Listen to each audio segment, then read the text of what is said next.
शनिवार की सुबह इजराइल ने ऐतिहासिक त्रासदी झेली जिसे उसने पहले कभी नहीं देखा था।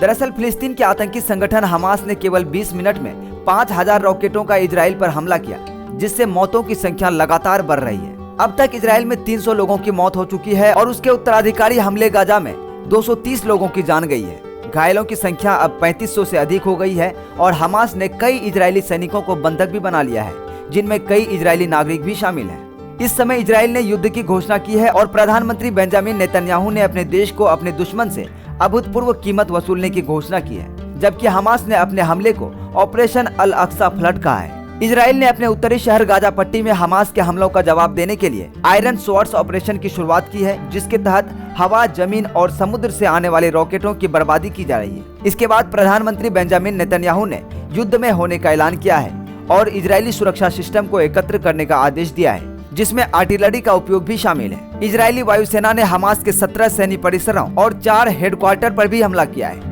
जवाबी हमलों के बाद सुरक्षा बढ़ाने के लिए इजराइल में स्कूलों की छुट्टी के आदेश दिए गए हैं और इजरायली ब्लड बैंक रक्तदान के लिए आग्रह कर रहे हैं। इस समय इजरायली नागरिक को अपने घरों में सुरक्षित रहने की सलाह दी गई है, क्योंकि उनके आसपास बड़ी संख्या में बम बारूद दागे जा रहे हैं, जिससे जान को खतरा है। बता दें, स्थिति को देखते हुए IDF ने जारी किए गए एक स्टेटमेंट में हमास के हमले का विवरण दिया है। इजराइल में शनिवार सुबह 6 बजे से हमास द्वारा गाजा में इजराइल की ओर से 3000 से अधिक रॉकेट लॉन्च किए गए हैं। दक्षिणी इजराइल में 20 से अधिक समुदायों पर हमास के आतंकवादी गुरुओं द्वारा हमला किया गया है, जिसके दौरान आतंकवादी ने घरों में तोड़फोड़ की और नागरिकों की हत्या की है। हमास ने इजरायली नागरिकों और सैनिकों को इजराइल के भीतर अपहरण कर लिया है और गाजा में बंधक बनाए गए हैं। इस समय 200 से अधिक लोगों की मौत हो चुकी है और 1000 से अधिक लोग घायल हुए हैं। इस संक्षिप्त विवरण में दर्शाया गया कि हमास के पहले हमले के परिणाम स्वरूप और सुरक्षा स्थितियों में बदलाव आया है। ऑस्ट्रेलिया के प्रधानमंत्री एंथनी अल्बनीज ने हमास के हमलों की निंदा की और इजराइल के साथ खड़े होने का समर्थन दिखाया। उन्होंने ट्वीट किया, ऑस्ट्रेलिया इस समय अपने मित्र इजराइल के साथ खड़ा है।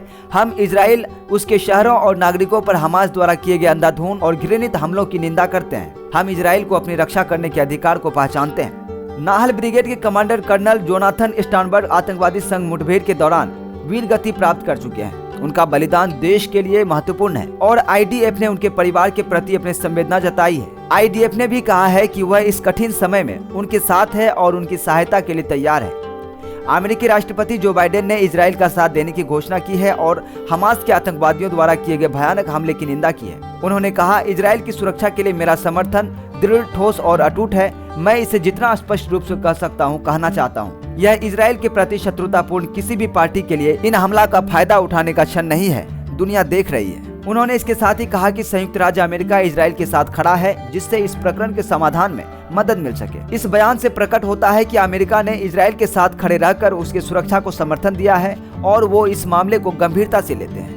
UNSC United nation security council का क्लोज डोर सेशन मध्य पूर्व की स्थिति पर आयोजित करेगा, जो हमास के हमलों के बाद हुई है। इस अवस्था में विश्व भर के देशों को आतंकवादी हमले के सामने एकजुट होने की आवश्यकता है।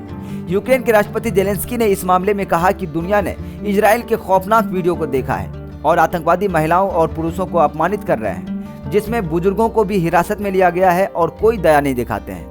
उन्होंने कहा कि इस तरह के आतंकवादी हमलों के सामने जीवन को महत्व देने वाले प्रत्येक व्यक्ति को एकजुट होना चाहिए। उन्होंने बताया कि इजराइल में हजारों रॉकेट दागे जा रहे हैं और लोग सड़कों पर मारे गए हैं।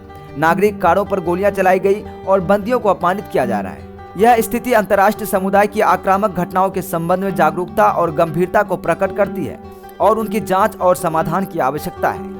नेपाल सरकार ने हमास द्वारा इजराइल पर किए जा रहे आतंकवादी हमले की कड़ी निंदा की है और उनसे इस हमले में बहुत मूल्यवान मानव जीवन को नुकसान करने का संवेदना व्यक्त किया है। नेपाली विदेश मंत्रालय ने इजराइल सरकार के साथ अपनी एकजुटता का समर्थन दिया है और स्थिति को समय रहते नियंत्रित करने की कड़ी कदम उठाने की कसम खाई है।